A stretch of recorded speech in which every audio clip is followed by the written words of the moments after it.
డిండి మండలం దాసరి నెమరిపూరి గ్రామ పంచాయతీ పరిధిలో ఉన్న మాజీ సర్పంచ్ దొంతినేని నరసింహారావు గారు మనతో పాటు ఉన్నారు. నమస్కారం సార్. మీరు గతంలో మాజీ సర్పంచ్గా పనిచేశారు సార్. సర్పంచ్ హయాంలో ఎలాంటి అభివృద్ధి ఈ గ్రామానికి అందించారు సార్?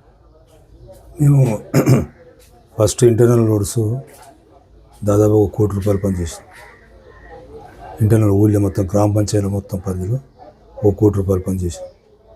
ఇది ఎన్ఆర్జీఎస్ అయితేంది, సీఎం స్పెషల్ ఫండ్ ఇచ్చిన కేసీఆర్ ఫండ్ అన్ని గ్రామ పంచాయతీలకు రిలీజ్ చేసాం. మాకు కూడా ఒక 20 లక్షలు వచ్చినాయి. దాంతో కలుపుకొని ₹1 కోటి పనిచేసాం. మొత్తం ఇంటర్నల్ రోడ్స్ విలేజ్లో మొత్తం అయిపోయింది. మీరు సర్పంచ్ అయ్యే నాటికి ఈ గ్రామంలో ఎలాంటి సమస్యలు ఉంటే ఆ సమస్యలను ఎలా పరిష్కారానికి చొరవ చూపారు సార్ మీరు? ఫస్ట్ మరి గ్రామ పంచాయతీ పేరు మీద ట్రాక్టర్ అనేది వచ్చింది. మేము గ్రామ పంచాయతీ నిధులకి వెళ్ళి పొదుపు చేసి ట్రాక్టర్ మొత్తం మేము బ్యాంకుతో సంబంధం లేకుండా మేము గ్రామ పంచాయతీ నిధులకి వెళ్ళి తీసుకొని సొంతంగా టేకప్ చేసి ఉందని ఒకటి. తర్వాత గ్రామ పంచాయతీ కాంపౌండ్ వాళ్ళు లేకుండే దానికి కాంపౌండ్ వాళ్ళు నిర్మించారు గ్రామ పంచాయతీ నిధులతో. 2 అంగన్వాడీ కాంపౌండ్ వాళ్ళు లేకుండే నిర్మించుకున్నాం. మరి అట్లే ఈ విధంగా శ్మశాన వాటిక మరి ఒక 2 ఎకరాల భూమి మొత్తం కడీలు ఫినిషింగ్ చేసి గ్రామ పంచాయతీ నిధులతో నిర్మాణం చేయలేదు. క్రీడా ప్రాంగణం 1 ఎకరం భూమిని తీసుకున్నాం గవర్నమెంట్ ల్యాండ్, దానికి ఫినిషింగ్ చేసి వైర్ చుట్టాం. మరి ఇది అట్లే అదేవిధంగా దీన్ని ఏమంటారు, నర్సరీ దానికి 1 ఎకరన్నర భూమిని తీసుకొని దాన్ని చెట్లు పెట్టాం. దానికి కూడా గ్రామ పంచాయతీ నిధులతో అంత. మరి అట్లే పాఠశాలకు కూడా పారి కూడా లేకుండే దానికి కూడా కడీలతో విజిటింగ్ చేసాం. ఇట్లా ఈ విధంగా డెవలప్మెంట్ చేసినాం. మీ గ్రామ పంచాయతీలో వనరులు ఏ విధంగా ఉంటే ఆ వనరులను ఈ గ్రామ పంచాయతీ అభివృద్ధికి ఎలా సద్వినియోగపరిచారు మీరు? గ్రామ పంచాయతీ ఏదైతే గత ప్రభుత్వం ఇచ్చిన నిధులతో దాన్ని పొదుపు చేసి నేను చెప్పినవన్నీ నిధులతో నిర్మించాను. ఇదంతా ఎన్ఆర్జీఎస్కి వెళ్ళి ఒక ₹80 లక్షల ఇచ్చారు. ₹20 లక్షల ముఖ్యమంత్రి గారు స్పెషల్ ఫండ్ నుంచి ఇస్తే మొత్తం ₹1 కోటి డెవలప్ చేసినాం. గవర్నమెంట్ పరంగా ఇస్తే చేసినాం. సార్, ఈ గ్రామ పంచాయతీకి కేంద్రం నుంచి వచ్చే నిధులు కావచ్చు, రాష్ట్రాల నుంచి వచ్చే నిధులు కావచ్చు, ఏ విధంగా అందేవి, వాటిని అందితే ఏ విధమైన అభివృద్ధికి అవి సహకారం అందించినాయి అంటే ఏం చెప్తారు మీరు? సార్, గత ప్రభుత్వం మాత్రం అన్ని ప్రతి నెల డబ్బులు వేసింది. మేము పోయే ముందర మాత్రం ఒక 9 నెలల బిల్లు ఇవ్వలే. నిధులు మాకు రావాల్సింది కాలేదు. మిగతా అన్నీ ఇచ్చేసారు. ఈ నెలకు రావాల్సిన ఆ నెలకు వచ్చినాయి. ఆ డబ్బులతోనే నేను విలేజ్ చెప్పి అన్నీ డెవలప్ చేసినాం. మీ గ్రామంలో ప్రధానమైన వనరులు ఏమున్నాయి? ఏ వనరులు లేవు మా ఊరిలో. మరి దీనికి గ్రామ పంచాయతీకి ఆదాయం సమకూర్చాలంటే ఎక్కడి నుంచి వస్తుంది? ఈ 14th ఫైనాన్స్, ఈ స్టేట్ ఫైనాన్స్తో చేశాను సార్. మేము మాకు ఎవరు ఇవ్వలే. ఇప్పుడు అంటే గ్రామ పంచాయతీలో ఏదైతే ఇళ్లకు ఇంటి పన్ను వసూలు అవుతుందా? అవుతుంది, చాలా తక్కువ అవుతుంది. అంటే ఎట్లా సంవత్సరానికి ఇంత వసూలు చేస్తారా? ఎట్లా ఏ ప్రాతిపదికన వసూలు చేస్తారు? సంవత్సరానికి ఇంత చేసినా మాకు వస్తే 40-50 వేలు వస్తుంది. ఎక్కువగా చిన్న గ్రామ పంచాయతీ వాడు ఎవరు కట్టరు, అంత ఎస్సీలు ఎస్టీలు ఎక్కువ ఉన్నారు. మాకు ఆమ్లెట్ ఎస్టీ తానే ఉంది కాబట్టి ఇక్కడ ఎవరు ఇవ్వరు. లీడర్స్ మొత్తం మాకునే 1000 ఓట్లు. చిన్న గ్రామం అది. మరి అభివృద్ధి జరగాలంటే ఇంకా వనరులు ఎక్కడి నుంచి సమకూర్చేవారు? మరి నేను ఏం చెప్తాను సార్, ఇప్పుడు వచ్చిన వనరులు అవే 14th ఫైనాన్స్, స్టేట్ ఫైనాన్స్, ఆ 2 నిధులతో నేను చెప్పిన అన్నీ చేసిన. శ్మశాన వాటికి కానీ, క్రీడా ప్రాంగణం ఫినిషింగ్ కానీ, నర్సరీకి కానీ, స్కూల్కి కానీ, ఆ కాంపౌండ్ గోడలు కానీ అన్నీ. ఎన్ఆర్జీఎస్లో నిధులు వస్తే ₹80 లక్షలు మా ఎమ్మెల్యే గారు ఇచ్చాడు, గత ఎమ్మెల్యే. మరి ఇంకో ₹20 లక్షలు సీఎం రిలీఫ్ ఫండ్కి వెళ్ళిస్తే నేను చేసిన డెవలప్ ఇదే. గ్రామంలో విద్యా వైద్యం ఏ విధంగా అమలవుతుంది? మీ ఆయంలో ఎలా విద్యా వైద్యంపై ఎలాంటి దృష్టి పెట్టారు మీరు ప్రత్యేకంగా? సార్, మా విద్యా విధానం వల్ల మేము కొంత టీచర్లు తీసుకొచ్చి పాఠశాల తెరిపించినాం. అప్పుడు కరోనా బంద్ అయింది సార్. ఒక స్కూల్ విషయం వల్ల మా ఊళ్ళో కొంతమంది ముందుకు వచ్చి కొన్ని బెంచీలు నేను కూడా సహకరించిన బెంచీలు ఇచ్చారు. మరి ఇప్పుడు ఈ ప్రభుత్వం వచ్చినా కూడా మరి స్కూల్కి నిధులు ఇచ్చిండ్రు. నేను పెట్టిన ఖాళీలకు గేట్ పెట్టిండ్రు, కలర్స్ వేసారు. నేనైతే బెంచీలు ఇప్పించిన. ఒక వ్యక్తి వాటర్ ఫిల్టర్ ఇచ్చిన. మంచిగా ఉంది సార్. మొత్తం టీచర్స్ కూడా 2 ఉన్నారు, మంచిగా నడుస్తుంది. గ్రామానికి రవాణా సదుపాయం ఏ విధంగా ఉందంట? మంచిగా ఉంది సార్. అంటే ఇప్పుడు ఉచిత బస్సు ప్రయాణం ఈ గ్రామ ప్రజలకు అందుబాటులో ఉందా? ఉంది.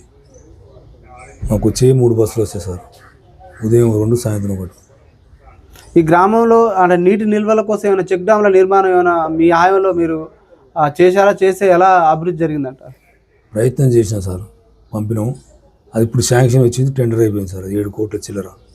మా దగ్గర ఒక పెద్ద వాగు ఉంది అని తెలుస్తుంది. మా టెండర్ కూడా అయిపోయిందని తెలుస్తుంది ఈ మధ్యన. ఏ వాగుంది? మా ఊరు పక్కన ఒక వాగు ఉంటుంది, పెద్ద వాగు ఉంటుంది. దానికి 7 కోట్ల 26 లక్షలు ఏమో పెట్టిందని తెలుస్తుంది. అయిపోయిందని కూడా తెలుస్తుంది. కాంట్రాక్ట్ కూడా అయిపోయింది. అప్పుడు మేము చేసిన ఫలితం ఇప్పుడు అక్కడ వచ్చింది సార్, 7 కోట్లు చిల్లర. మీ పారిశుద్ధ సమస్యలను ఏ విధంగా పరిష్కారం చూపారు మీరు? పారిశుద్ధ సమస్యలు కావచ్చు. నేనున్నప్పుడు మాత్రం ప్రతిరోజు ట్రాక్టర్ తిరిగేది. మరి మాకు వర్కర్స్ 3 ఉన్నారు, చాలా చక్కగా చేసేది. కానీ అది ఇప్పుడు పాటిస్తలేరు. అది మీ గ్రామాన్ని ఆదర్శ గ్రామం వైపు మళ్ళీ తీసుకుపోవడానికి కావచ్చు, లేకపోతే బహిరంగ మల విసర్జనను రూపుమాపడానికి మీరు సర్పంచ్గా ఎలాంటి కృషి చేశారు?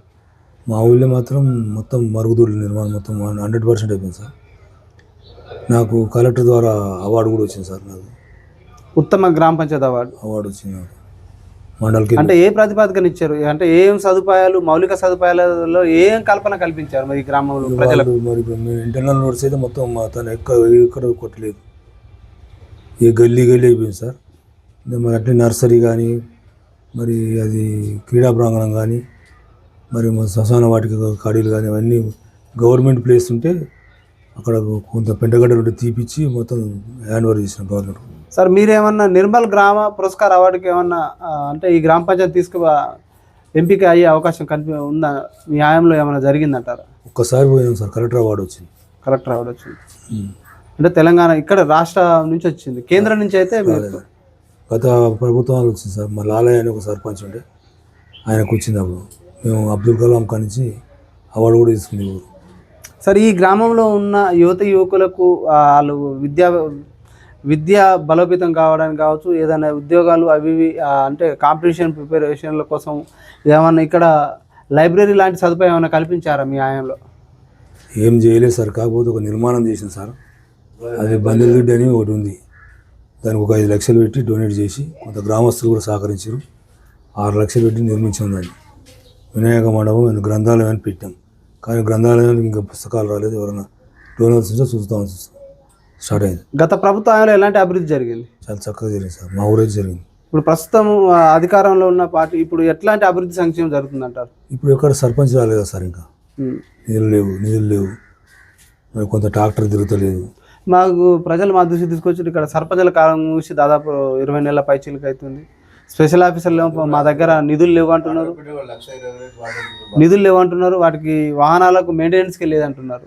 వాళ్ళు కార్యదర్శులు మా జోలు నుంచి పెట్టే పరిస్థితి లేదంటున్నారు. మాకు అసలు పారిశుద్ధ్యం కానీ గ్రామ మౌలిక సదుపాయాల విషయంలో కుంటుపడింది అంటున్నారు. ఎక్కడ జాప్యం జరిగింది? ప్రభుత్వం ఎందుకు ఎలక్షన్ ఒకటి మాకు పంచాయత్ సెక్రటరీ అంటే నేను పోయినాక తెల్లారిపోయాడు. ఇంతవరకు మాకు ఇన్ఛార్జ్ కానీ కామపల్లి విలేజ్ ఉంది, ఆయనకి ఇన్ఛార్జ్ ఇచ్చిన కానీ ఏమైనా అడిగితే నా ఊరే నాకు సరిపోతుంది, మేమేం చేయాలనే పరిస్థితి ఉంది. దీన్ని పట్టించుకునే నాదే లేదు సార్. ఇప్పుడు ఎలక్షన్ ఎందుకు జాప్యం జరుగుతుంది అంటారు? ఒక సీనియర్ నాయకుడు కానీ ఏం చెప్తారు? ఎలక్షన్ జాప్యం జరుగుతుంది మరి మాకేం తెలుసు సార్. వాళ్ళకి తెలియాలి, పెద్దలకు గవర్నమెంట్ తెలియాలి. పెడితే ఎవరో వస్తారు కదా సార్. ఏ పార్టీ గెలిస్తే డెవలప్ అవుతుంది, పెట్టకుండా నష్టమే కదా గ్రామంలో. ఈ గ్రామం కదా అంతటా నష్టం జరుగుతుంది. ఈ బెల్ట్ షాపులు ఏ ప్రభుత్వాలు కూడా నియంత్రణ చేస్తలేవు. బెల్ట్ షాపుల వల్ల కూడా చాలా కుటుంబాలు చిన్న భిన్నం అవుతున్నాయి. వీటిని నియంత్రణ చేయాలంటే ఒక సీనియర్ నాయకుడు ఏం చెప్తారు? బెల్ట్ షాపులు అనేది ఎక్కువనే ఉన్నాయి సార్. ఊరికి 2-3 ఉన్నాయి. మా ఊళ్ళో అయితే 2-3 నడుస్తాయి. అది సహజంగా అయితే నడుస్తుంది. మరి పని చేయాలని కానీ ఎవరు బంద్ అవుతారు సార్, దానికి ఎవరు గారు. నేను ఇంకోటి కూడా సార్, ఒకటి వాటర్ ఫిల్టర్ కూడా పెట్టించాను. అంటే గ్రామానికి మిషన్ భగీరథ ద్వారా వాటర్ సప్లై జరగట్లేదా? జరుగుతుంది. అట్లనే సగం సత్యం అడగ ఫుల్ సక్సెస్ అవుతుంది. 2 రోజులకు 3 రోజులకు వస్తుంది వాటర్. Maintenance దెబ్బతినది sir. నేను పోయినాక సర్పంచ్ పోయినాక మెయింటెనెన్స్ మొత్తం దెబ్బతినది, పూర్తి నశించిపోయింది. అది చెప్పరాదు బాధ. యువత కూడా బాగా డ్రగ్స్కి మధ్యాహ్నం బానిస అవుతారు. మా దగ్గర ఏం లేదు సార్. అది మార్పు రావాలంటే ప్రభుత్వాల నుంచి కానీ, మా విలేజ్ అయితే లేదు, ఇక్కడ గ్రామ పెద్దల నుంచి కానీ ఎలాంటి వాళ్ళకు అవగాహన నిర్వహించాలంటే వాళ్ళ మార్పు తీసుకురావాలి. మా గ్రామ పంచాయతీ పరిధిలో 60% హైదరాబాద్లో ఉంటారు. యువత అంతా అందరు ఎంప్లాయీస్ అయ్యారు, అందరు చదువుకున్న వాళ్ళు. ఓన్లీ 40% న్యాయ సెంటర్ పెద్ద మనుషులు ఊళ్ళో ఉంటారు కానీ ఎవరు లేరు. అందరూ మంచి డెవలప్ అయ్యారు. బయట చేరు మతాన్ని అందరూ యువకులు ఆర్మీలో ఒక 4-5 ఉన్నారు ఇక్కడి నుంచి, మా గ్రామం నుంచి. మంచి ఎడ్యుకేటెడ్ గ్రామం ఇది. ఎడ్యుకేటెడ్ గ్రామం సార్. త్వరలో స్థానిక ఎన్నికలు రాబోతున్నాయి. ఎలక్షన్ ఏదైనా కూడా మద్యం డబ్బు ఏర్లై పారుతుంది. పార్టీలు ప్రజలను ఓటర్లు ప్రలోభాలకు గురి చేస్తారు. అలాంటి పరిస్థితిని రూపుమాపాలంటే ప్రజల్లో ఓటర్లలో ఎలాంటి చైతన్యం రావాలంటారు, లేకపోతే పార్టీలలో మార్పు ఏమైనా రావాలంటారా? ఒక సీనియర్ నాయకుడిగా మీరు ఏం చెప్తారు? సార్ నన్ను అయితే పార్టీలకు అతీతంగా ఇనామస్ ఇచ్చేది సార్. నాది నేను ఏమనుకుంటున్నాను, ఇప్పుడు అట్లే జరగాలనుకుంటున్నాను సార్. ఎవరైనా మంచిని పెట్టి మళ్ళీ అదే విధంగా తీసుకుపోవాలని ఆలోచన మా గ్రామం నుంచి. సార్ ఫైనల్గా సార్ మీ దాసరి నెమలిపూరి గ్రామ ప్రజల ఓటర్లకు రేపు రాబోయే స్థానిక ఎన్నికలను ఉద్దేశించి ఎలాంటి వ్యక్తిని ఎన్నుకుంటే గ్రామాలు కానీ జిల్లాలు కానీ రాష్ట్రం కానీ దేశం కానీ అభివృద్ధి చెందుతుందని అంటారు?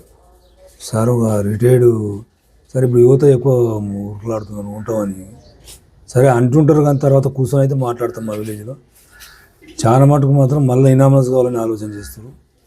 సరే ఒకరిద్దరు ఉరుకులాడుతారు, మాట్లాడుతుండ్రు చూడని అనుకుంటాం. ఇనామస్ అయితే అవకాశాలు 90% ఉన్నాయి. పైసలు పెట్టి గెలవాలనే ఆలోచన ఎవరికి లేదు, ఒకరిద్దరు తప్ప. ఇనామస్ అయ్యే అవకాశాలు అయితే ఎక్కువ ఉన్నాయి. Okay sir, thank you sir. చూస్తూనే ఉండండి మీ తెలుగు టీవీ.